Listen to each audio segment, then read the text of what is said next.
नमस्कार साथियों, आप देख रहे हैं मानव दर्पण चैनल के माध्यम से डॉक्टर रामनेस भारती की रिपोर्ट। आज इस वक्त हम बिलोबी हाल के मैदान में, जहां पर काफ़ी लोग आ रहे हैं, कुछ लोग जा चुके हैं, कुछ लोग यहां पर उपस्थित भी हैं। आज यहां पर बड़ा धरना प्रदर्शन के रूप में या अपनी मांगों को लेकर के सरकार के द्वारा अपनी मांग को निवेदित के रूप में कहना चाह रहे हैं। इससे मिल लेते हैं। नमस्कार भैया, क्या नाम है आपका? बिरजनेश। हाँ, बिरजनेश ब्रजनेश जी। नमस्ते मैडम। नीतू पटवा नीतू पटवा जी हैं। जी। तो पटवा जी, आज इस बैनर के तले आपको आना पड़ा, क्या समस्याएं हैं आपके? आप कुछ समस्याओं के बारे में, अपने घर की समस्याओं के बारे में कहना चाहेंगे? सर, समस्याएं तो बहुत हैं, लेकिन हम लोगों के पास बेरोजगारी है। पढ़े लिखे होकर भी हाँ। कोई रोजगार नहीं है सर हमारे पास। हाँ। बच्चे भी पढ़ने वाले, अपनी इच्छाएं मार कर बच्चों को हम कैसे पढ़ाएं? कैसे पढ़ाएं? कहाँ तक कितनी प्रगति दें? हमारे बच्चों की भी आशाएं हैं, हमसे उम्मीदें हैं, लेकिन हम खुद बेरोजगार हैं, तो अपने बच्चों को हम कैसे पढ़ाएं? कैसे पढ़ाएं? और ये भी सबको पता कि बगैर पढ़े लिखे कुछ संसार में कुछ नहीं होता है, कुछ भी नहीं है सर। हर माँ बाप की इच्छा अपने बच्चों को पढ़ा करके कुछ बनाया जाए, कुछ बनाने की अच्छा इच्छा मैडम, है। ये बताइए, ये जो समस्याएं आप झेल पा रही हैं, इन समस्याओं की समस्या कहाँ से आई? समस्याओं की समस्या इसलिए सर है, जो पढ़े लिखे होकर भी बेरोजगारी है। युवा पीढ़ी क्या करे? पढ़े लिखे होकर भी बेरोजगार हैं, कोई रोजगार मिल नहीं रहा है। हमें यही रिक्वेस्ट है सरकार से कि हमें भी कोई रोजगार दिया जाए। अच्छा, रोजगार के साथ साथ मैं चाहूँगा कि आपको सरकार आवास तो बहुत दे रही है। आवास सर नहीं मिला है, हमने कई बार फार्म अप्लाई किया है, और जाकर हम घर पे थे नहीं, किसी ने बोल दिया कि 2 मंजिल मकान खड़ा, हमारी अपात्र हो गई। हमने फिर से फार्म ऑनलाइन किया है। हाँ। अच्छा, इस समय आपके घर की स्थिति कैसी है? हमारे घर की स्थिति सर बहुत खराब है, ना तो लाइट है, हाँ। ना पानी है, हाँ। कुछ भी नहीं है। हम बेरोजगार ऐसे हम कैसे अपनी जो है ये कहानी हम किसको सुनाएं जाके सर? अच्छा अच्छा अच्छा। तो बहुत अच्छा, नीतू पटवा जी ने अपनी समस्याओं को सामने रखा, सरकार से निवेदन रखा, और हो सकता है अब नहीं तो कब सरकार कभी सुनेगी, अगर इसी तरीके से सभी लोग निवेदन करते रहे। लेकिन अब सुनने और सुनाने की समय हमको लग रहा है जा चुका है मैडम जी। सर, सुनना तो उनको पड़ेगा ही, क्योंकि हम लोग बेरोजगार हैं। हम चाहते हैं। आपके पति जी क्या करते हैं? वो चप्पल जूते की दुकान पे काम करते हैं। क्या पा जाते हैं? उनको इतना नहीं मिलता है, 300 रुपये डेली मिलता है। उसमें सर खर्चा चलाएं, या हम बचाएं, या हम घर बनवाएं, या बच्चों को पढ़ाएं। मतलब 1000 रुपये का सिलेंडर भरवाना है, और साथ में जो है बच्चों को पढ़ाना भी है। 300 रुपये की दिहाड़ी में आदमी आखिर में क्या करेगा? एक दिन ये जो आत्महत्याएं दिन पर दिन बढ़ती जा रही हैं, आखिर में यही कारण है सरकार का, जो ये सरकारी समस्याओं का, ये समस्याएं जो बढ़ती जा रही हैं, इसमें लोगों को दिक्कतें आ रही हैं।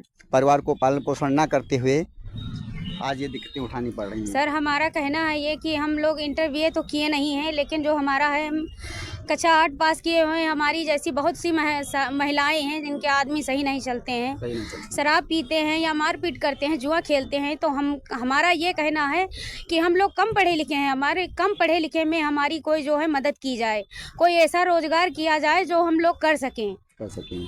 बहुत अच्छा भाई, पटवा जी ने बहुत अपनी बात अच्छी रखी। क्या नाम बेटा? बोलिए बेटवा। किस क्लास में पढ़ती हो? 3 में पढ़ती हो। और कोर्स तुम्हारा आ गया? नहीं आया है? बताइए, बच्चों को कोर्स आज 1 अप्रैल से नया सत्र लागू होता है। आज 8 तारीख हो गई, 9 तारीख हो गई, फिर भी बच्चों के कोर्स व्यवस्था की, ड्रेस की व्यवस्था नहीं है, क्योंकि गार्जियन दिन पर दिन मजबूर होता जा रहा है। आखिर में इसका दोषी कौन है? इसी बात में हम मिल लेते हैं। सर नमस्कार। नमस्कार सर। सर, अपना परिचय दें। बहुत बहुत धन्यवाद आपको। जी सर। श्रोताओं को भी। आज मैं शिवपूजन पटेल, राष्ट्रीय पिछड़ा वर्ग मोर्चा मंडल अध्यक्ष, लखनऊ मंडल जी। आज 9 तारीख है। आज राष्ट्रीय अध्यक्ष चौधरी विकास पटेल साहब व वामन बेसराम साहब के नेतृत्व में आज पूरे उत्तर प्रदेश, पूरे भारत में जेल भरो आंदोलन का कार्यक्रम है, आज जिसमें हम सब की, पूरे देश के बहुजनों की ये मांगे हैं कि जात आधारित जनगणना कराई जाए और ईवीएम को हटा करके बैलेट पेपर से चुनाव कराया जाए। यही तमाम सारी मांगों को लेकर के, और जब तक इस देश में मैन्युफैक्चरिंग, जेल भरने के आंदोलन पे आज इस कगार पे आ गए हैं। क्या इससे पहले भी बैनर दिया, इससे पहले भी मीटिंग किया, इससे पहले भी सूचना दिया, इससे पहले भी ज्ञापन दिया सरकार को? जी, बहुत कई साल से ज्ञापन दिए जा रहे हैं जी। कई साल से उत्तर प्रदेश सरकार और देश की सरकार को सूचित किया गया, ज्ञापन दिए गए हैं। ज्ञापन देते जो चले आ रहे हैं, क्या आप सर्वे सर्वा अकेले ज्ञापन देते हैं, आपके साथ संगठनों का जोर है? संगठन बहुत हैं। हाँ। लेकिन इस समय चूंकि फसल की कटाई, गन्ने की बुआई और छिलाई और जुताई गुड़ाई तमाम कार्य इस समय चल रहे हैं। ऊपरी संगठन कौन आपका साथ देता है? इस ऊपर से संगठन हमारा राष्ट्रीय भारत मुक्ति मोर्चा है, क्रांति बहुजन मोर्चा है और राष्ट्रीय पिछड़ा वर्ग मोर्चा है, मुस्लिम मोर्चा है। तमाम हमारे संगठन हैं जो हम लोगों के साथ में साथ सहयोग करते रहते हैं और दिशा निर्देश देते रहते हैं, जिनके दिशा निर्देशों को लेकर के हम पूरे देश में अपनी मांगों को लेकर के और प्रदेश गवर्नमेंट और सेंट्रल गवर्नमेंट से अपेक्षा करते हैं कि हमारी मांगों को जिलाधिकारी महोदय के माध्यम से पहुंचाया जाए, महामहिम तक पहुंचाया जाएगा और हमारी मांगों पे शीघ्र विचार किया जाएगा, क्योंकि जनता से ही सरकार इतना करने के बाद में जनता भी परेशान है, लेकिन इतना करने के बावजूद अगर आपकी सुनवाई नहीं होती तो आप क्या करेंगे? तो हम लोग भारत बंद करेंगे और अपनी मांगों को तेज करेंगे और आंदोलन का ही एक स्वरूप दे करके सरकारों से अपील करते रहेंगे और इसका यही विकल्प है और यही। इसी बीच में मिल लेते हैं, एक मास्टर साहब कलम वलम लगाए हुए हैं। सर नमस्कार। नमस्कार सर, आज यहाँ कैसे आना हुआ? यहाँ अपना परिचय दें पहले। मैं जिला अध्यक्ष ML भारती बोल रहा हूँ जी। सर नमस्कार। सर नमस्कार सर। क्या कहना चाहेंगे आज के? सर मैं विष्णु विशंबर मौर्य, बहुजन मुक्ति पार्टी उपाध्यक्ष लखनऊ मंडल जी।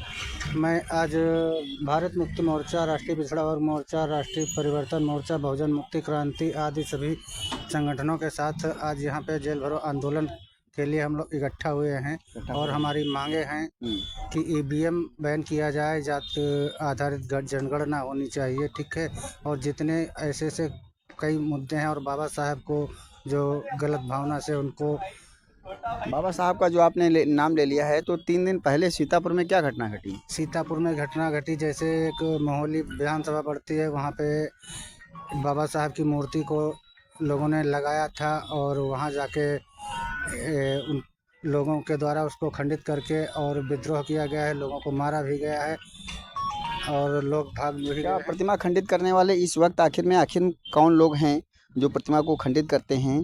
क्या इसमें अल्पसंख्यक मुस्लिम लोग हो सकते हैं या ईसाई लोग हो सकते हैं? आखिर में वो कौन लोग हैं जो दिन पर दिन ऐसी घटनाएं घट? ये सब ब्राह्मणवादी लोग हो सकते हैं और कोई लोग नहीं हो सकते हैं। इसी बीच में हम मिल लेते हैं। सर नमस्कार।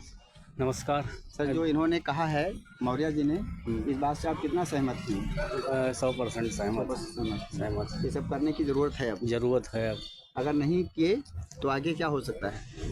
आगे फिर भविष्य में बहुत दिक्कतें आएंगी। यानी कि जान गए और जान न पाओ कोई है। ये समस्याएं अगर हुई होंगी तो कर दिया होगा कोई। तो बहुत अच्छा है। आप देखते रहिए मानवता पर चैनल के माध्यम से डॉक्टर रामदेव भारती की रिपोर्ट। जय विज्ञान, जय संविधान, जय भारत।